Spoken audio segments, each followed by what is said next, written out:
अस्सलामुअलैकुम नाजरीन, आज मुशीर और मैं जा रहे हैं शहर। मैं नहीं मानता। जी है, साडा शहर बहना का प्रोग्राम है। मुशीर और मैं रवाना हो चुके हैं। चक सैदा टू मलकवाल साडा जनाब अली है टूर ते व्लॉग वेदे जेड़ा बड़ा मज़ा असी कि इंशाल्लाह मोटरसाइकिल की सवारी असी कीती। मुशीर साहब इस वक्त तत्त होए मोटरसाइकिल ते बड़ा बस असी तस करदे मैना तुसी तो वेदिया मैना करदा खे मुशीर और मैं शहर में जेड़े रश लगदे न वेदे च लगो होंदा के अभी मजा आएगा ना भिड़ो। आका दंद मजा आएगा। नहीं सच्ची मुझे मुशीर साहब एक मज़ा आना वाला हुण ते ओह गल अब जेड़ा शहर में साढ़े नाल नहीं रश लगा ये नाजरीन नो दसते पैंदे जनाब अली आया Taj Mahal and marquee and restaurant के पता नहीं क्या ना है बड़ा मशहूर आ जी इदी दास्तान हुण तुहानू कदाई वास सुना सांगे हुण टाइम इतना ओ नहीं जी नहीं जनाब रोना नहीं दसांगे इंशाल्लाह एक बारी शहर ते आउण दिओ मुशीर साहब परेशान नहीं तुसी भी आना इंशाल्लाह बात करें दसांगे ते इस वक्त जनाब अली शहर दी असी एंट्री विच बिल्कुल दाखल होने आ ते मुशीर और मैं तत्त हो गए ते सब तो मेन और खूबसूरत गल जिहड़ी ये है जेड़ा रोड जेड़ा बनया ना आहा इदी बड़ी चास आई दंद खड़ना नहीं कोली गल मुशीर साहब साल पूरा धक्के भी तसी लाए ना समझ आइए जम पूरा असी जले ना ए होंदी आई एक बारी था समझ आइए ते इस तो करके रोड एक बड़ा साडा खूबसूरत बनया है। इस वक्त असी लगदे पे मिड वाले टोटे खड़ो जिथे चार कणियां लांदियां ना दी है पहलो तलाब बन वैंदा है तो सो खैर हुण इंशाल्लाह शहर दे एरिया च असी वड़न वाले आ बड़ी चास होने वाले बड़ा मजा लो जी दमाला वाले प्रोग्राम शुरू हो गया तो इधर रेस जी साढ़े मोटरसाइकिल की बड़ी वध गई है कितना बजदा को नहीं इंज बस रेस दी है गां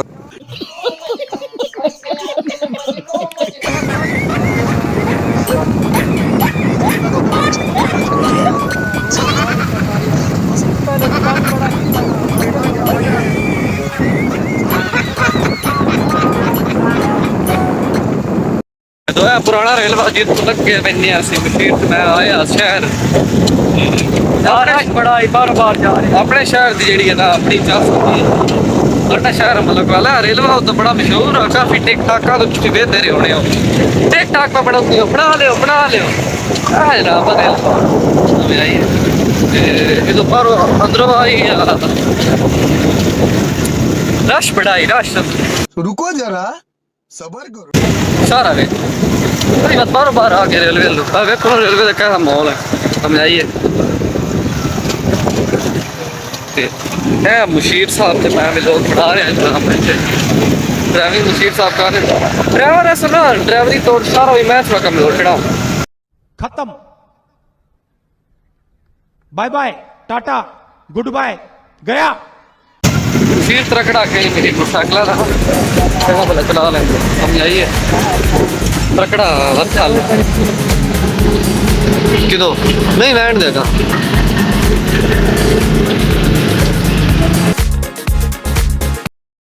लो जी मैं और मान मुबीद साहब लऊँ अकेला बड़ा जनाब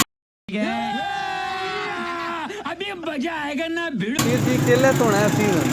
केला बड़ा सस्ता फल है इस मौसम में जनाब अली बड़ा और खाना वाला होंदा है इदी बड़ी है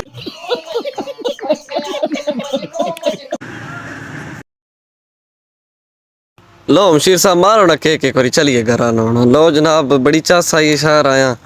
ते केले शेले हूँ असी ले लैन राह खाने वसांगे वेख्या है असी की खाने केला भी लिया जापानी फल भी लिया क्योंकि साडा सफ़र जड़ा बड़ा सरशब्द शादाब रवा है इस वक्त असी रवाना हो चुके हैं घर की जानब ते मुशीर साहब और बड़ा बजा के स्कूटर लगते पे क्योंकि शहर अगू ट्रैफिक बंद होने वाली है समझ आइए तो इस तो करके मैं क्या कतरा काम तेज़ करो ना तो हूँ चल के हूँ साडा तरीकाकार वेख्या है असी केला किंज खाने ते अगो तीजा चौथा पता नहीं फल किड़ा इन बाली काल आए साढ़े को इंज लगे ना लो जनाब अली असी तो दो जुड़ गए इस वक्त जापानी फल केला आके असी बाद में कसांगे जापानी बाय बाय टाटा गुड बाय गया। ना मिठिया ना वैना किदा अल्लाह दे बंदे जे केले साडे सबूते पे और तू प्यादा वगया जापानी इस वक्त मेरा तो मुकड़ा वाला ते मुबीन अस उदो मोटरसाइकिल चलाਉਂਦਾ ਪਿਆ तो उदो जापानी खांदा पिया वाल भी साडे इन अड़े ना वावा पे ਲਓ ਜੀ ਹੁਣ ਵਾਰੀ ਆ ਗਈ ਕੇਲੇ ਦੀ ਜਨਾਬ ਅਲੀ। ਕੇਲਾ ਹੁਣ ਛਿਲਦੇ ਪਏ।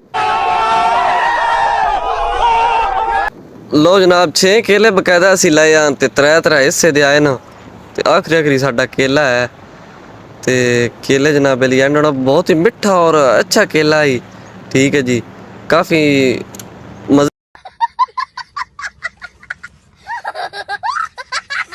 घट दन चुड़िया केला है तो खाना लगा पैदा तू और कुछ समझ लै। छिलके जनाब बशीर साहब इतना नहीं सटने छिलके, क्योंकि जेडे केले तो पहले तिलकड़े होंगे तो पैर आ जाए, मोटरसाइकिल आ जाए, हादसे का सबब बनता। तो लिहाजा इस तो करके असी केले के छिलके पर